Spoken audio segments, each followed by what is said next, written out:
Olá, começou o Hashtag Educa, nossa conversa sobre educação, aqui na Multirio, no canal 26 e pelo Facebook também da Multirio.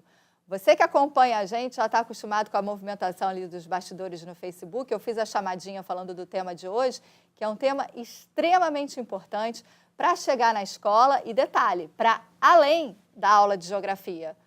Hoje o Hashtag Educa fala sobre a questão dos refugiados. Esse momento que a gente acompanha aí já tem alguns anos, né, a saída de um quantitativo enorme de pessoas pelo mundo pedindo asilo, pedindo refúgio, e o Brasil vem recebendo bastante. Alguns estados do país, enfim, do Brasil, recebem muitos refugiados, como São Paulo, Rio de Janeiro, a gente tem outros estados também.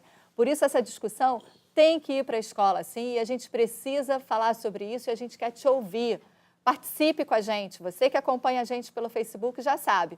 Lá nas postagens você envia seus comentários, as suas questões, manda suas perguntas, tira suas dúvidas. É super importante a sua participação, conta a sua experiência. Como que você lida com essa temática dos refugiados na sua escola? E se você está acompanhando a gente pelo conforto de uma tela maior aí pela televisão, no canal 26, a gente tem o nosso número do WhatsApp. Mande as suas perguntas, a gente quer te ouvir. Aqui do meu lado hoje tem duas pessoas com um trabalho interessantíssimo sobre isso, mas antes de eu apresentar os convidados, eu quero trazer para vocês um cenário. Por que o Hashtag Educa decidiu trazer esse tema e acha tão importante que ele seja tratado sim nas escolas? Olha só no ano passado, quase 70 milhões de pessoas deixaram suas nações e se refugiaram em outros países, segundo o relatório de tendências globais Deslocamentos Forçados 2017, publicado pelo Alto Comissariado das Nações Unidas para os Refugiados. Esse número é da ONU.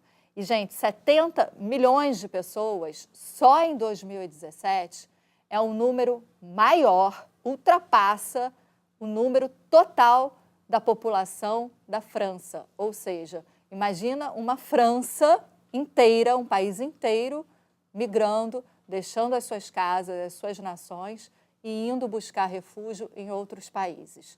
O impacto desse movimento, ele é grande, tanto para quem está chegando, quanto para quem recebe. Por isso, essa discussão, ela precisa, sim, estar na escola. Várias escolas, principalmente da rede pública, recebem crianças vindas de outros países através de asilo e refúgio. Só aqui no Brasil, segundo esse mesmo relatório da ONU, foram mais de 85 mil pedidos de refúgio e asilo somente em 2017. Para conversar com a gente sobre esse assunto, a gente trouxe Desculpa, gente, é porque ainda tem mais informação aqui, olha só. Essa é uma responsabilidade de todos nós, ela é global e ela passa por um projeto de justiça, igualdade e valores humanos. E esporte e escola são portas de entrada para que essa noção mais justa, mais solidária e mais humana, né, nesse olhar com o próximo, aconteçam. Então, para falar sobre isso, a gente trouxe aqui para o Hashtag Educa o Jean Katumba, que é presidente da ONG África do Coração, que promove a Copa do Mundo dos Refugiados, que vai acontecer agora, na próxima semana, aqui no Rio de Janeiro, e já aconteceu em outros estados do país. E é um movimento super importante, que através do esporte é trabalhado solidariedade, abrigo, possibilidade de trabalho, enfim, integração desse refugiado no país. E o professor Carlos Alberto Rodrigues, diretor adjunto da Escola Municipal Alencastro Guimarães, em Copacabana, aqui no Rio de Janeiro. Sejam os dois muito bem-vindos ao Hashtag Educa para esse tema que é tão importante. Muito obrigada pela participação de vocês. Jean, vou começar com você, pode? Pode. Então vamos lá. Você é natural do Congo, você é congolês, você é um engenheiro civil. Sim. O que motivou você a deixar o Congo e a procurar refúgio em outro país? E muito obrigado pela pergunta e pelo convite de participar nessa maravilha plateia educacional. E falando que essa pergunta, que me motivou? Refugiado é alguém que não tem motivação. Porque dentro da imigração tem imigração forçada e imigração voluntariados. Eu faço parte de imigração voluntariada, foi forçado de sair do meu país. não tivesse mais condição de viver lá no meu país. É isso que me puxou para fora. Isso que faz que alguém se torne ser refugiado. Se tivesse imigrante, eu poderia fazer minha mala, fazer tudo bonitinho. Falou que lá no Brasil está tudo bem, está tudo legal, eu vou para lá para curtir. Mas no meu caso, eu estou no Brasil, ainda não sei o dia que eu vou voltar. Porque se eu estivesse lá, poderia perder minha vida. E o Brasil foi a única porta aberta para salvar minha vida. Aí, respondendo a sua pergunta, que não tinha uma motivação. Eu saí do meu país para salvar minha vida. A gente sabe que o Congo e alguns países da África têm ainda questões políticas muito sérias. E aí a gente acaba tendo refugiados por questões políticas, né? Sim. Que é o seu caso, né? Sim. Eu saí do meu país pela perseguição política. E até agora, meu país está passando um período tão tenso. O presidente que está lá não quer sair de poder. Ele quer eliminar todo mundo para ficar com a ave, só com o cachorro. Todo mundo tem que falar bem, se você fala mal para ele. Ainda que ele não quer organizar as eleições, ele quer se eternizar no poder. E todas essas questões que, quando você quer lidar com isso, você se torna inimigo do presidente. Como ele tem força armada, tem justiça, quem vai te proteger? Quase ninguém, aí você tem que sair. Como você, são quantos... se a gente pudesse ter, não sei se você tem acesso a esses dados, o movimento de saída, então, do Congo, você faz ideia de quantos deixam o Congo? Bom, lá no São Paulo, na estatística do São Paulo, estatística do Brasil, Congo faz a quarta nacionalidade, com 82 nacionalidades refugiadas no Brasil.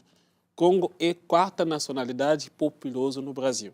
Significa, ele vem depois do Venezuela, depois da Síria, dos angolanos, e Congo chega. Haitianos são o caso da imigração por causa de terremoto. E eles não são qualificados como refugiados, mas, como sentido do refúgio, Congo é a quarta nacionalidade mais populosa na refúgio no Brasil. Agora, só para a gente entender, porque a gente está falando, você está acompanhando, está vendo que são questões extremamente sérias, né? Eu penso, e aí eu não posso falar isso porque eu estou na minha casa, né? Eu estou no meu país. Quais são os sentimentos de um refugiado? Porque você é obrigado a deixar o seu país e ir para um outro país, e isso, professor, passa pela questão da acolhida, né? Como é que a gente olha para esse irmão que está chegando? Quais são os sentimentos, as sensações, os medos e as esperanças de um refugiado? Muito boa pergunta, porque essas perguntas, todas as entrevistas, todas as palestras que eu fiz, eu sempre me perguntam: por que você escolheu o Brasil? Eu acho uma pergunta muito maravilha. Vejo as pessoas querem entender o fato comum é a dificuldade de integração dos refugiados. O sonho dos refugiados, primeiro, é de sair e salvar a vida. Eu estou me colocando com da comunidade. O dia que eu subi no avião, sem saber quem vai me buscar lá, eu vou dormir aonde, todas essas questões me perderam. Foi o dia que me tornei refugiado. Eu não nasci refugiado, nunca quis ser refugiado e nunca gostaria de ser refugiado.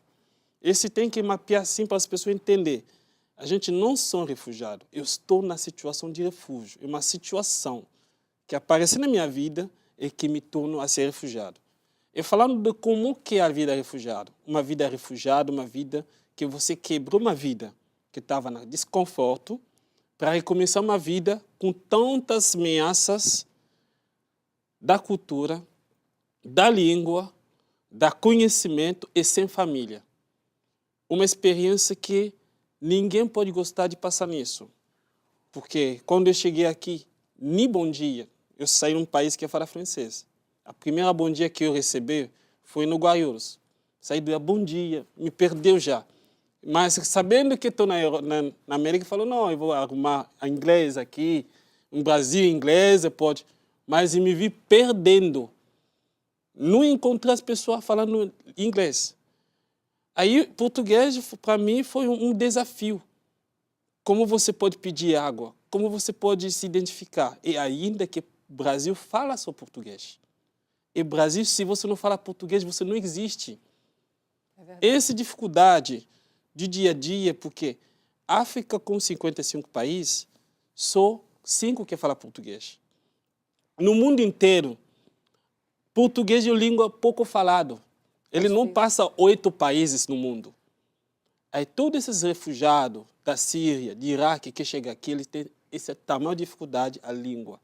Professor, isso que ele está falando é muito importante. Eu acho que isso toca no projeto que vocês desenvolveram lá na Alencastro com as cartas, né? De entender esse sofrimento. Não passa por aí também? Sim. Eu queria primeiro tocar no assunto que ele tocou. Você está emocionado, né? Não, eu estou emocionado e até muito nervoso. Primeiro, né, agradecer também o convite. Né, boa tarde para todos aqui. Mas essa questão importante, né, é que o trabalho, que o projeto foi desenvolvido na escola, né, com os professores, daqui a pouco eu falarei sobre eles, então, é essa diferença entre o que é ser um imigrante e ser um refugiado, né? Como ele falou, eu sou imigrante, mas eu sou brasileiro, não quero mais morar no Brasil, eu vou para Portugal, pegar minhas malas e vou embora. Eu optei por fazer isso. E o que é interessante é que quando o projeto da escola foi sendo desenvolvido, nós começamos isso mais ou menos em 2015, junto com o projeto político-pedagógico da escola, tentou-se colocar um eixo sobre a questão dos direitos humanos. E, obviamente, que os direitos humanos ele tem um leque muito grande, né, para você fazer essas questões, né, de diversos temas. E assim foram sendo feitos, só que em 2017 ocorreu aquela questão de um estrangeiro que camelou, que levou uma surra em Copacabana. Sim, tal, do imigrante sírio, né? Sim. Exatamente. E nós também, naquele ano, né, os professores de geografia, história, língua portuguesa, sala de leitura, estavam desenvolvendo um trabalho justamente em relação à questão, né, da intolerância. Né? E aí, essa questão da intolerância, né, que, como aconteceu esse caso, acabou criando, né, nos professores, né, uma forma de explorar mais o assunto. E aí, nós não tínhamos, na época, ainda um coordenador pedagógico, então passava por mim algumas coisas da área de pedagógica. Eu sou diretor adjunto, está ligado à parte administrativa, mas por não ter esse funcionário na época, acabava passando por mim. A professora de geografia, a professora Márcia Verônica, solicitou, então, que a gente entrasse em contato com Caritas, que é aquela ONG, né, que justamente recebe os refugiados, para que eles fossem palestrar na escola. E, enfim, mas eles têm, né, um tempo muito ocupado, né? Eles têm, felizmente, as pessoas, né, os recebem. E nós conseguimos, isso começou em abril, e nós só conseguimos tê-los em agosto na nossa escola para fazer uma palestra e tal. Mas voltando aqui ao assunto, nessa questão que ele está falando, né, sobre a questão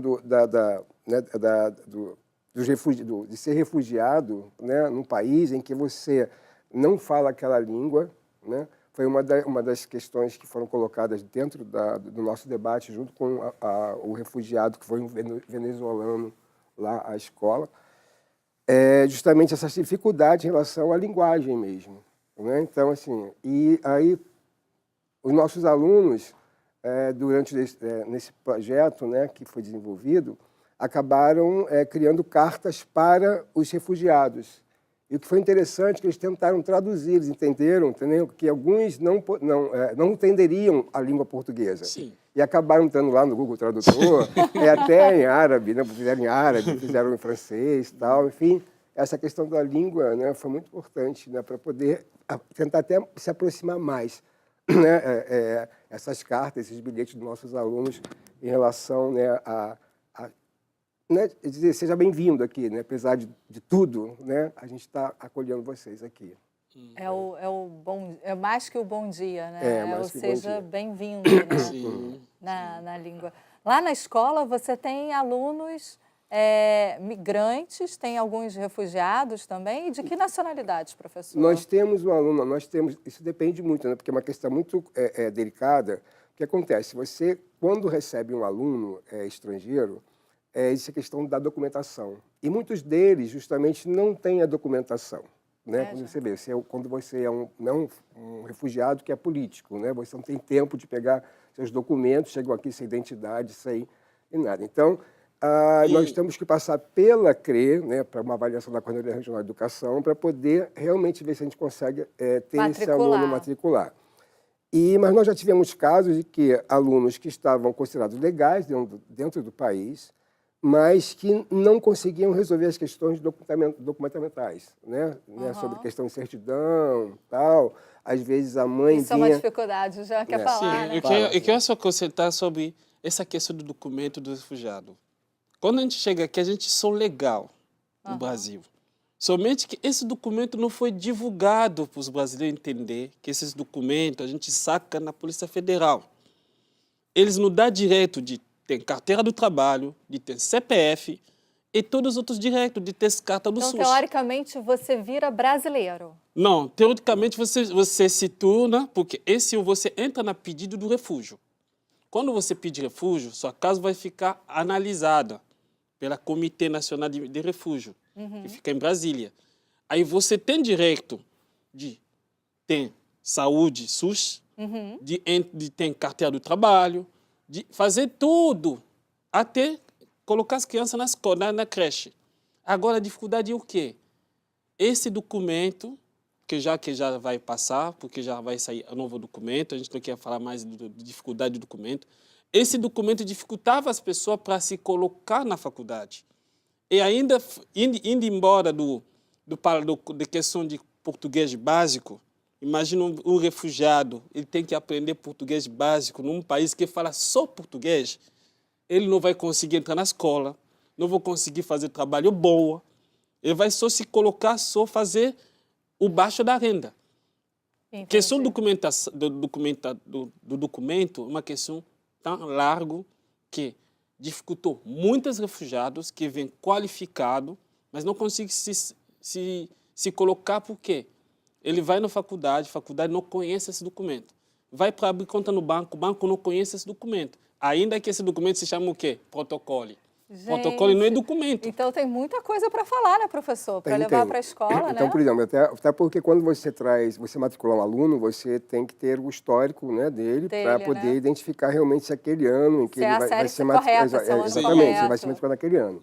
Então, o que acontece? Se você tem um documento que está escrito em árabe, está escrito em francês e tal, tudo bem. Até nós podemos até entender, mas nós não sabemos exatamente o que significa aquele ano, aquela série, grade curricular, que corresponde, né? Correspondente, exatamente. Então, isso nos dá muito trabalho, até porque para você matricular, então, há um impedimento, no momento, de fazer a matrícula. Então, parece que não estamos querendo fazer a matrícula, mas é que é necessário justamente que a gente tenha realmente a certeza de que aquele documento, né, em que ano eu vou matricular? Porque se eu matricular o aluno no 6º ano, ele estaria no 8º ano, por exemplo. Entendi. Né? Agora, então, professor, você tem lá haitianos, venezuelanos, equatorianos?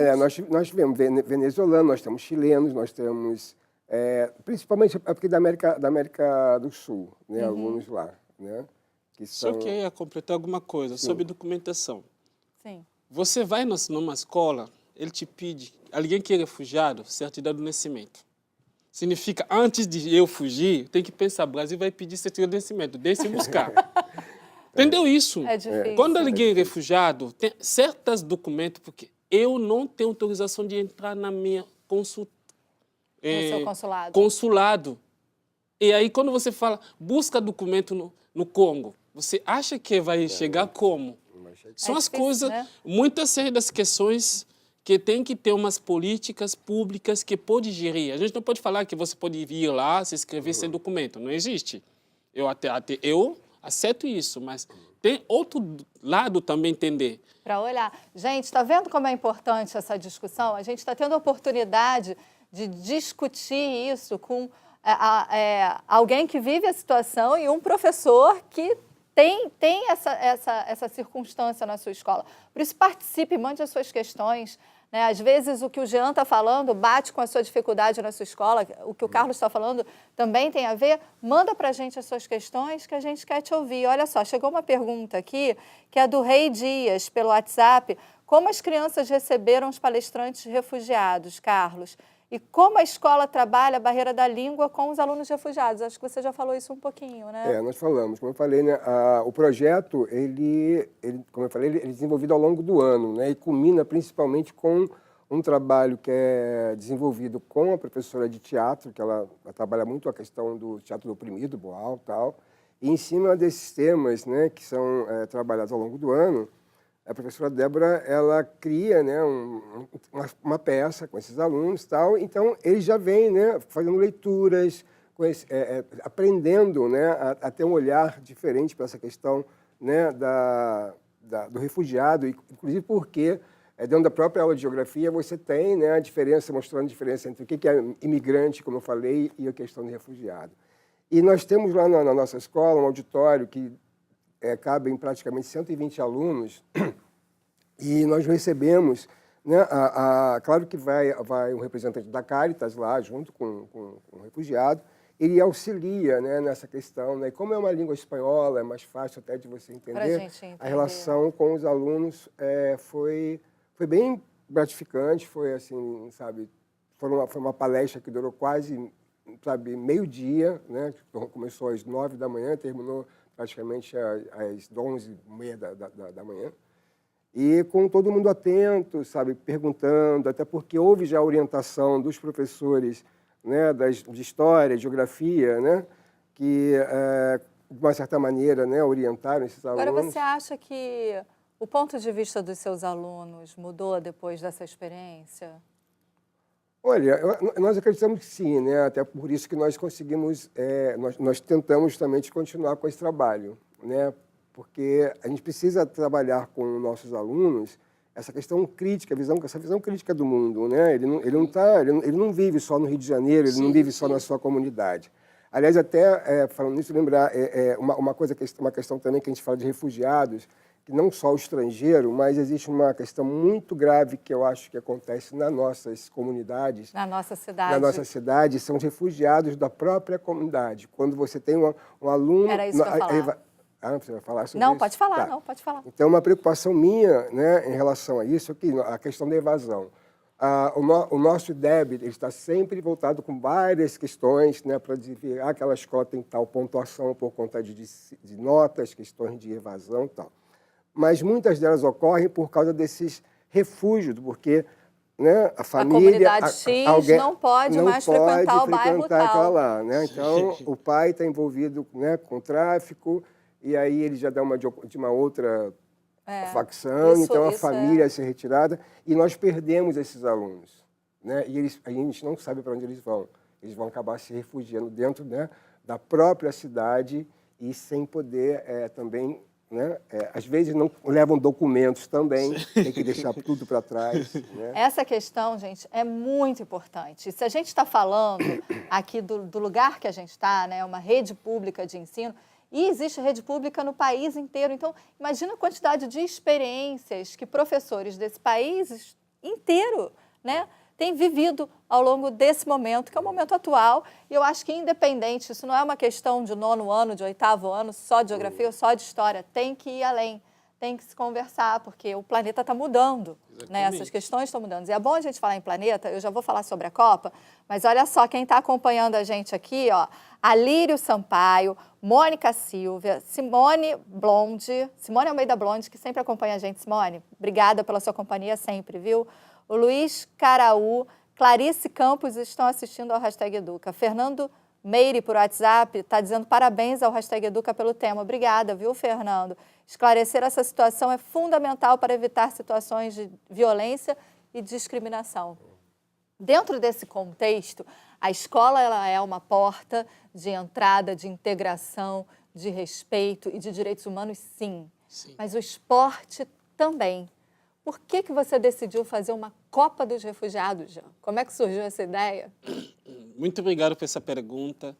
A Copa dos Refugiados é uma ideia que surgiu durante a Copa do Mundo, porque eu cheguei bem no 2013. Aí estava a pressão já do carnaval e depois do carnaval tinha pressão, outras pessoas que gostavam da Copa acontecer no Brasil e outros não gostavam. E ficou uma bagunça. Mas, Brasil, tem outro que não quer, outro sempre quer. E eles ficam brigando, nunca vai no mesmo caminho. Aí nós, os refugiados, pensamos, temos que ter uma voz para falar, porque ninguém pode falar meu nome mais que eu. Eu conheço aonde que dou em mim, mais que todo mundo.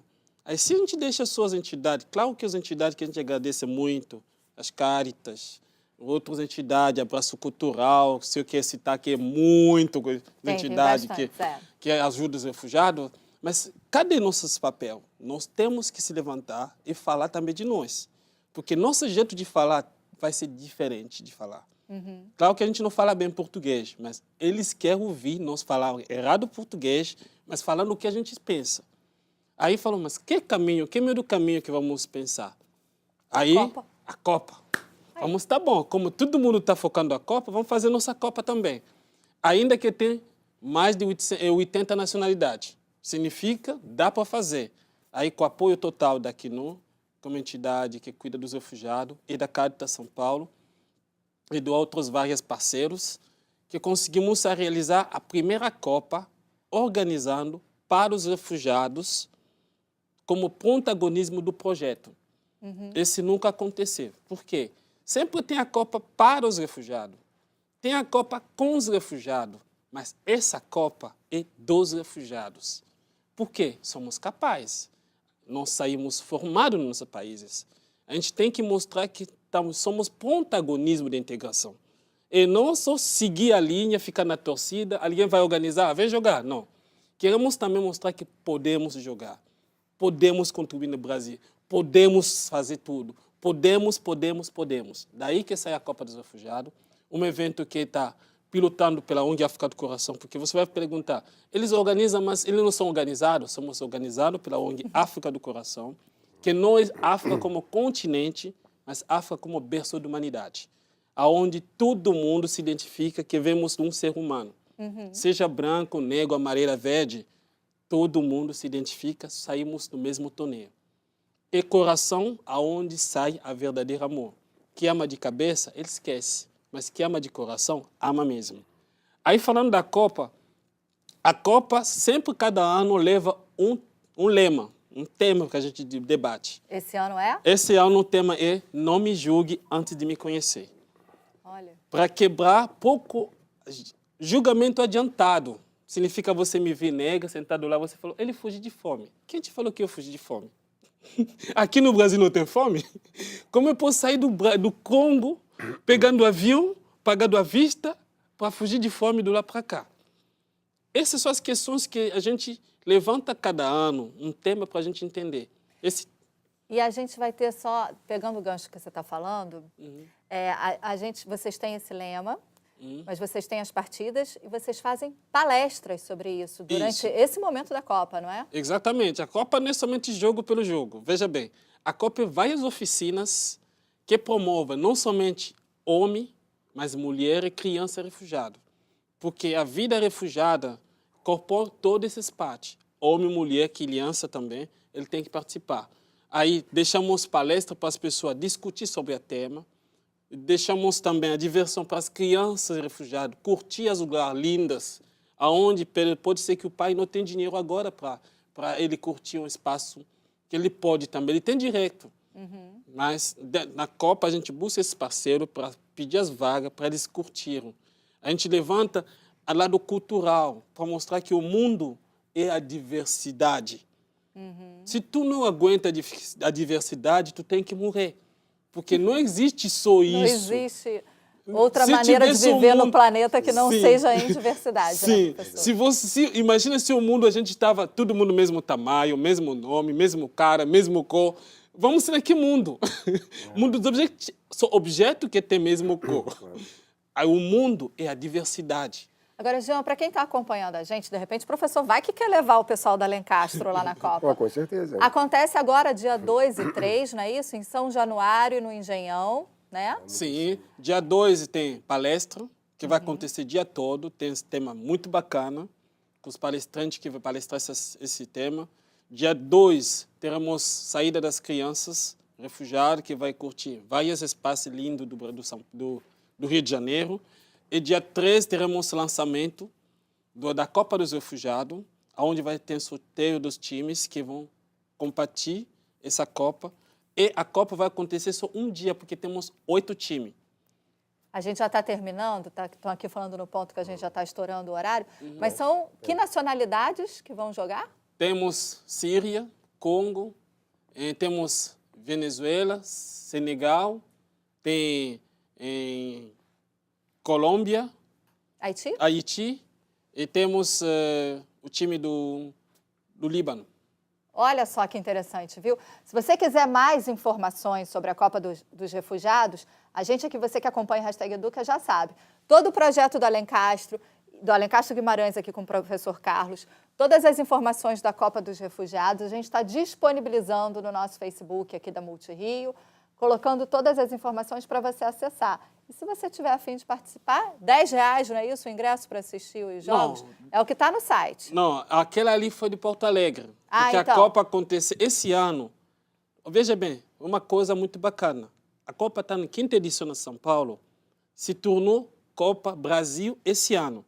Aconteceu em 3 estados, já aconteceu em Porto Alegre, vai acontecer aqui no Rio de Janeiro, vai acontecer em São Paulo. Olha aí. E depois vai ter Copa Brasil dos Refugiados com esses campeões. Por quê? Queremos brasileiro torcer por refugiado. Olha aí. Esse que é a ideia de integração.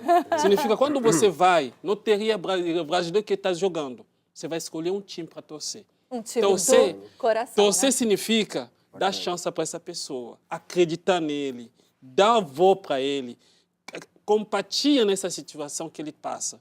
É isso que estamos promovendo. E também, girando os estados, significa campeão do Rio de Janeiro, vai disputar a Taça Brasil com o campeão do São Paulo. Olha aí. Significa, vai ser refugiado gaúcho com refugiado paulistano. A gente está tentando levantar para as pessoas entenderem que não é somente Rio de Janeiro, não é somente São Paulo. É uma questão global. O pessoal já está aqui falando, a gente já super estourou o tema. Você procura aí as informações que a gente vai disponibilizar, viu? Para você poder assistir e participar. Professor, muito obrigada pela sua participação aqui na Hashtag Educa. Foi maravilhoso. Jean, merci. Merci beaucoup. E você que assistiu a gente, muito obrigada, viu? Até o próximo Hashtag. Jean, também prazer. Obrigado. Muito bom.